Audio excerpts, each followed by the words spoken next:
اچھا جی، تو آ جاتے ہیں متقین کی صفات کی طرف۔ ذالک الکتاب لا ریب فیہ ھدی للمتقین، کہ یہ متقین کے لیے ہدایت ہے۔ متقین کون لوگ ہیں؟ پہلی صفت کہ الذین یؤمنون بالغیب، جو غیب پر ایمان لاتے ہیں، بے دیکھے سنے بغیر بس ان کا ایمان ہے کہ اللہ تعالیٰ ہے،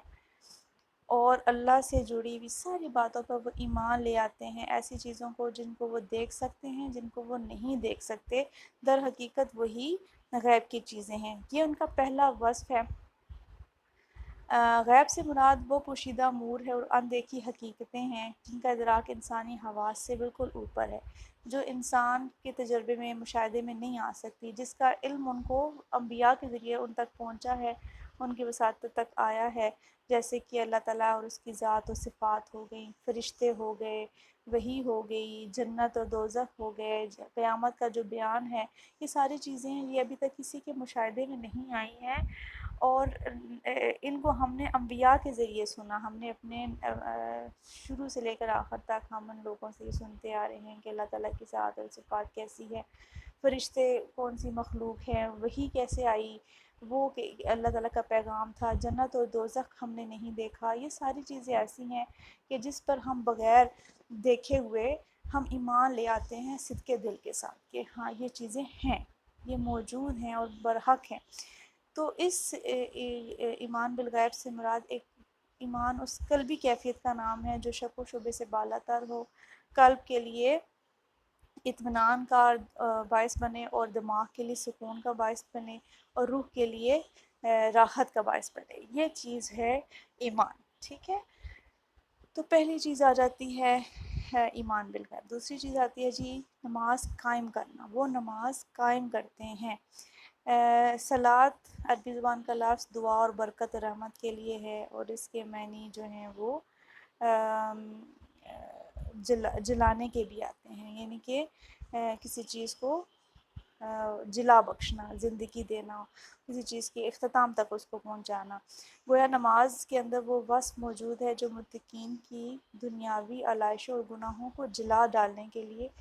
انہیں کندن کر دیتی ہے، ان کو ایک نئی زندگی بخش دیتی ہے۔ تو اس لحاظ سے اقامت صلاۃ کا مفہوم بھی بنے گا کہ نماز ظاہراً صحیح وقت پر باجماعت شرعی آداب و شرائط اور باقاعدگی کے ساتھ ادا کی جائے، اور باطنی خلوص، یکسوئی اور پورے خشوع و خضوع کو ملحوظ خاطر رکھا جائے۔ ان ساری چیزوں کا اگر اہتمام ہوگا تو یہ باقاعدہ نماز کو قائم کرنے سے مراد ہوگا۔ تیسری چیز انفاق فی سبیل اللہ، ومما رزقناہم ینفقون، کہ جو اللہ تعالیٰ نے ان کو رزق دیا وہ اللہ تعالیٰ کی خاطر لوگوں میں اس کو تقسیم کرتے ہیں۔ چوتھی چیز ایمان بالغیب، ایمان بالکتب، کہ جو آپ صلی اللہ علیہ وآلہ وسلم پر نازل ہوا، یعنی قرآن مجید، اس میں بھی کسی قسم کا شک نہیں ہے ان کو، اور جو پہلی کتابیں گزر چکی ہیں تورات، زبور، انجیل، وہ کتابیں، اس کے علاوہ اور بھی بہت سارے صحیفے گزرے جن کا ہمیں پتہ بھی ہے نہیں ہے، جو بھی تھیں، جو اپنے دور کے اندر اپنے انبیاء کے اوپر اللہ تعالیٰ نے نازل کی تھیں، جو اپنے وقت کے لوگوں کے لیے ہدایت کا باعث تھیں، وہ سب کی سب ہم سب پر ایمان جب لے آتے ہیں تو یہ ایمان بالکتب ہو جاتا ہے، آن دا ہول سب چیزوں پر جن کو ہم جانتے ہیں، جو ہمارے سامنے ہیں، جن کا علم ہے، جن کا نہیں ہے۔ قرآن مجید کے علاوہ جتنی بھی کتابیں ہیں ہم سب پر ایمان لے کر آتے ہیں کہ وہ اللہ تعالیٰ کی طرف سے اتاری جانے والی سچی کتابیں تھیں، ٹھیک ہے؟ پھر آخر میں آ گیا ایمان بالآخرت، یعنی وہ آخرت پر یقین رکھتے ہیں۔ اچھا، آخرت، ایمان بالآخرت جو ہے یہ لب لباب ہے تمام ایمانیات کا، اس کے بغیر سارے جو جتنے بھی عقائد ہیں وہ بیکار ہو جاتے ہیں۔ کہ سب پہ ایمان ہے لیکن آخرت پر ایمان نہیں ہے تو اس ساری ایمانیات پہ جو ہے وہ کوئی فائدہ نہیں رہتا۔ جس طرح سے آپ پورا سال پڑھتے رہیں اور سارا سال جو ہے آپ یہ کھیل تماشوں میں لگے رہیں اس یقین کے ساتھ کہ آپ کو کون سا امتحان ہونا ہے، تو وہ ساری محنت جو ہے وہ کس طرح سے جج کی جائے گی، کس طرح سے جانچی جائے گی، کس طرح سے پرکھی جائے گی۔ جو آپ پورا سال کرتے رہے اس کے لیے ایک آخرت کا دن ہونا چاہیے جس دن آپ کو رزلٹ ملے، آپ کو نتیجہ ملے کہ جو آپ محنت کرتے رہے اس کو آپ کس طرح سے تولا گیا ہے، اس کو اچھا تولا گیا ہے، برا تولا گیا۔ یہ ایسی ہی مثال ہے۔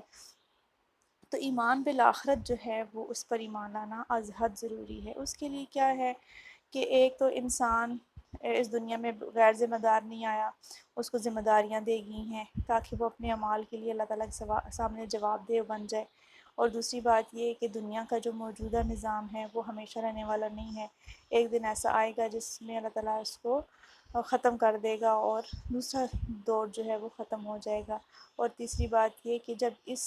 عالم کے خاتمے کے بعد اللہ تعالیٰ ایک اور عالم بنائے گا اور اسے پوری نوع انسان کو جو شروع سے لے کر اب تک تھے، جو زمین میں فنا ہو چکے، ان کو دوبارہ زندہ کرے گا، ان سب کو جمع کرے گا،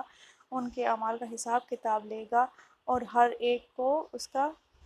پورا حساب دیا جائے گا۔ کسی کے ساتھ کوئی زیادتی نہیں کی جائے گی، کوئی کم بیشی نہیں، جو اس نے بویا وہ اس نے کاٹنا ہوگا، جو اچھا کیا تو اچھا کاٹے گا،